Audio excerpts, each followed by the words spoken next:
YouTube. So this is a video I've been wanting to make for quite some time now. It's all to do with triads. It's probably going to end up being a series of videos because it's such a huge topic that we can't cover in one video. So what you just heard was me improvising a melodic line through just all 12 keys of triads, basically. And that's something that I'm only able to do now after years of practice on triads and tons of hours. So I want to explain basically how to get to that point. And you can even go further than that, but it's just going to take more years of practice. So why do we have to learn triads? So triads are a super simple concept. 1, 3, 5 from the major scale that it seems like guitar players just don't learn in the beginning. Or ever, really. If you ask a guitar player to play all their triads in the key of C major up and down the neck, they kind of look at you like, I can play a C chord? And they do that, maybe. Or maybe they go bar chord. And you go, no, that's not it. So piano players, on the other hand, do learn about triads right away. They learn their C major scale, and then they learn 1, 3, 5, and they start to learn all the inversions, and it's all good. They have a pretty good control over the whole piano and are comfortable in all places, in all keys. And this really helps in the future, especially if you're getting to some more complicated music like jazz or some more interesting level of blues or rock or metal or whatever you're getting into. Triads can help. It's my firm belief that the reason you hear like jazz piano players sounding so cool playing super hip chords and guitar players just playing kind of chunky, not so cool sounding chords usually, is because piano players have a firm understanding of triads and they can use them to their advantage. Anyway, that's why I think we should learn all about triads.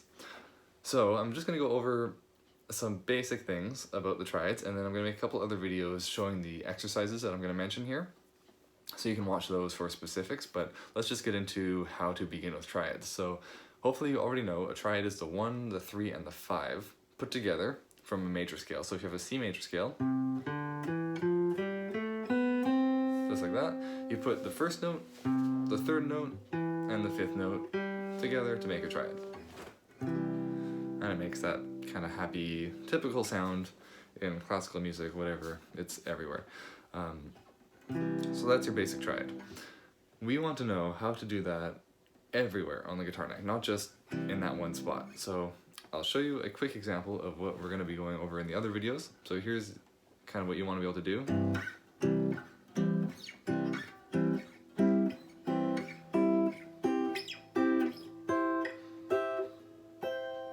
Alright, so I went through all the C major triads, maybe missing 1 or 2, trying not to do too many doubles, from the lowest to the highest. That was it. Now, like I said, most people cannot do this, so we're going to go over how to do this.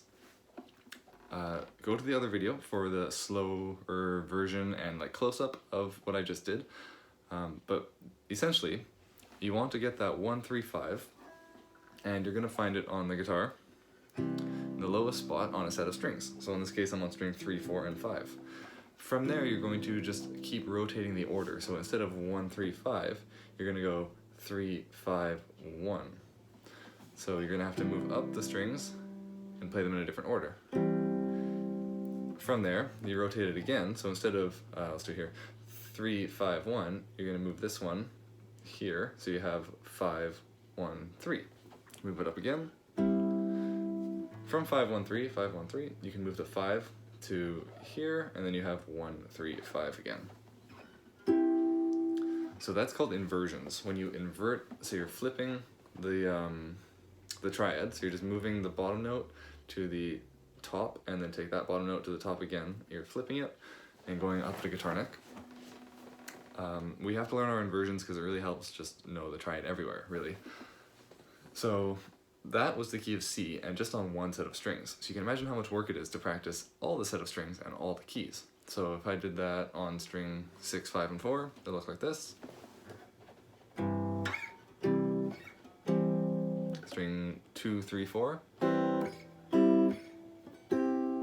And then string 1, 2, 3.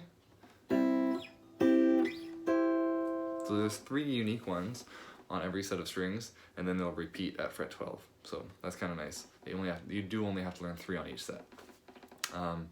But again, like I said, that's only the key of C. So then you have to move to a different key, like the key of F. and learn them all there. The shapes are going to be the same, but they're going to be on different spots because the notes are going to be different, right? Because in the key of C, C, D, E, F, G, C, E, G, that's your triad. In the key of F, F, A, and C are going to be your triad, totally different notes, almost. So it's going to be...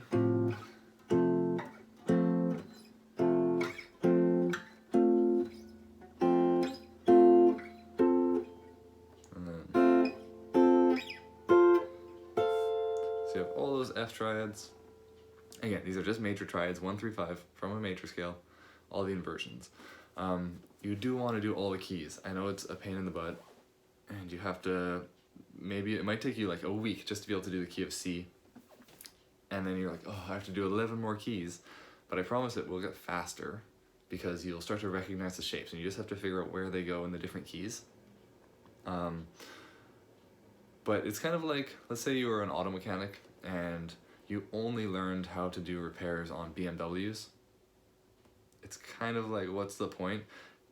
Can you really call yourself a mechanic at this point, or just a BMW specialist? So with the triads, if you only learn how to do C, what's the point?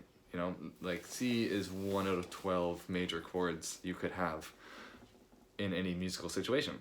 So you want to be able to be versatile and do all of them. So with that, you can check out the other videos, go a little bit more in depth into those exercises. So the first one that you're going to see is just what I just did, going through the different inversions on each string group. And then the second exercise is going to be more position based. You're going to go through all the inversions in one position, go up the top string group, back down, and then back down that position. So that looks like this.